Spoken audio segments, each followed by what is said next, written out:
Hey, Howell here. Today what I'm going to do is discuss the book Ursula Le Guin's The Left Hand of Darkness. And I've got a friend here who's going to help me sort of have a review of the book. He's read it about 3 times, I've read it a couple of times. The book was written in 1969, so it's a part of the 60s. And it's a sort of cult classic of the sort of feminist era. Ursula Le Guin regards herself as a feminist. And as a basic synopsis, and this is not, trying to avoid spoilers, it's set on a planet which is in an ice age called Winter or Gehan. And around it is a galaxy, and there's a federation, there's a galactic federation that all the planets are a part of except for Winter, and it's based on cooperation and communication. And so there's an envoy from one of these planets led by a man called Genli AI or A, and his job is to encourage the populace of Winter, Gehan, to join the Galactic Federation. So that's the basic synopsis of it.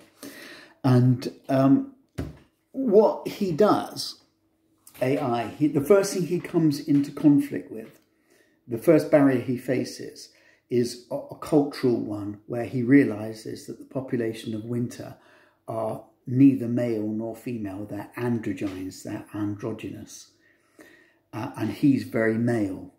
And so he sees the population as being effeminate men, and they see him as being a little bit imbalanced. And the first person he meets is a prime minister called Estravan.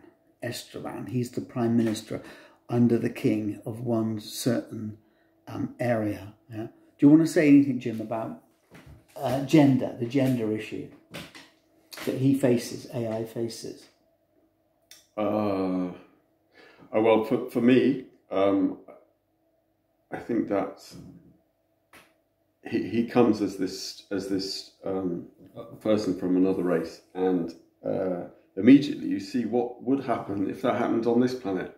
Like, they think he's nuts, and there's this caught between the actual really acute physical difference that he has in his blood system and things like that, and the fact that they would just prefer to ignore him because they are getting on okay, they think, and this is one person against I don't know how many million are on the planet. So it's like what exactly would happen, that you'd be put in a mental home. So this is the main story, but behind that is the fact that, like as Hal said, that the people are they're dual sex, androgynous. Yeah.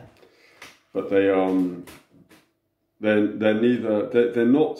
women or not men, but they're devoid of sexuality most of the time, except when they come into this fertility period of 6 days, which is when one of them morphs into a female, one of them morphs into a male, and therefore, like any person on this planet can be a mother and a father a few times over in the same lifetime. So it just completely mixes up your response, because you're dealing with people who are both female and male. So, and it just for me, it really, really gets to the fact that we have set responses.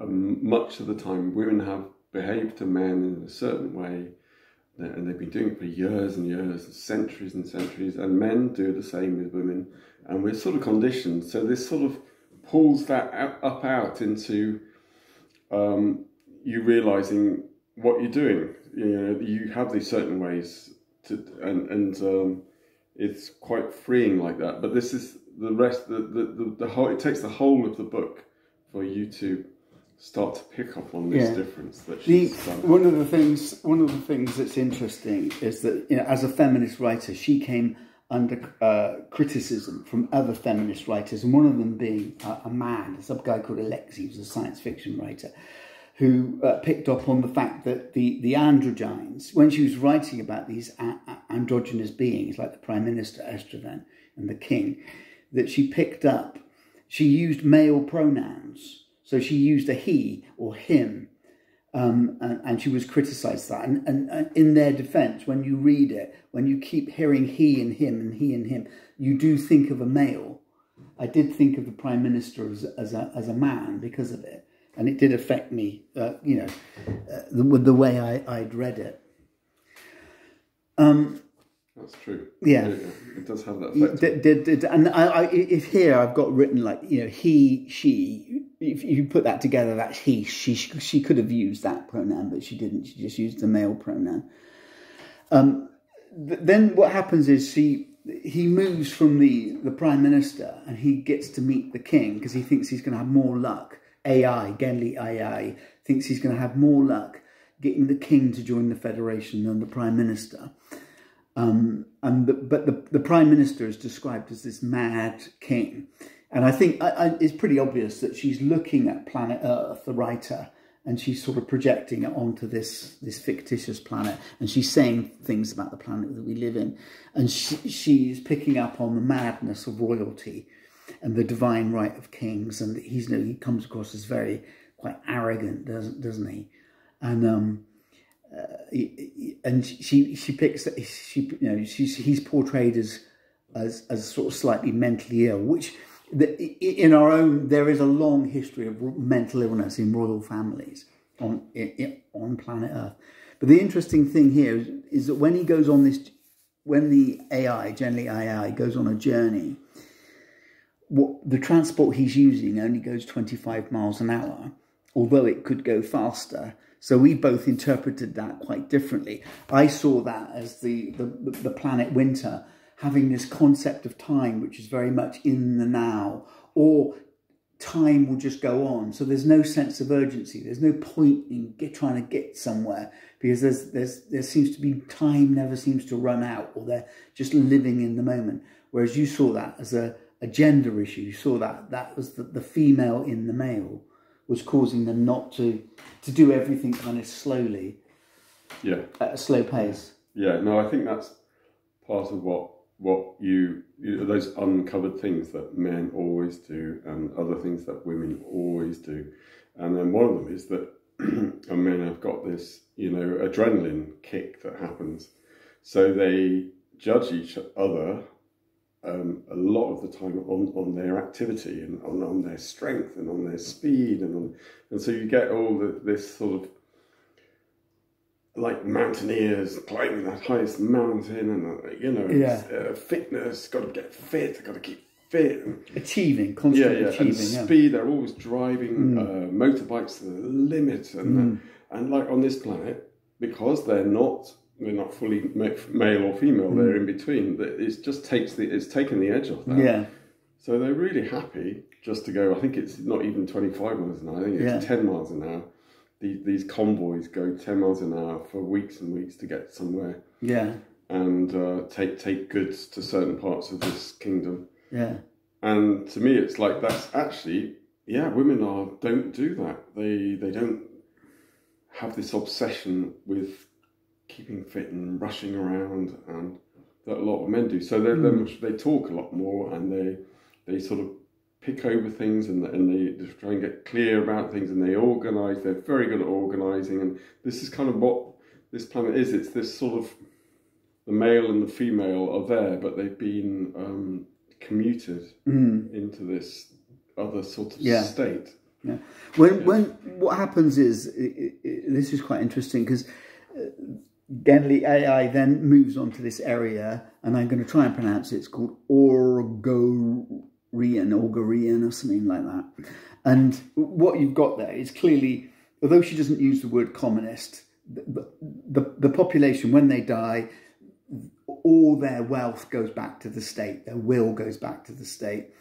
So it's going to be very, very difficult to accumulate wealth and become personally rich. And then the children, when they reach 1 year old, they're brought up by the community. And this is a very extreme form of communism. So what you've got is this relationship between the communist society and the kingdom, and there's conflict. They don't like each other. And I'm pretty sure that's what she's saying. That's what she's saying about our planet. and both of them use authority to rule. And if you research Ursula Le Guin's own political views, is that she's very much against any form of government or authority. She thinks that society should be run on cooperation, communication, and consensus. Okay, so she's an anarchist, basically. She's a libertarian anarchist. Estreven, the Prime Minister, does come up with some interesting things. He comes up with this theory that he's sort of accused of being a patriot, and he says, well, what isn't love of country relative to a hatred of another?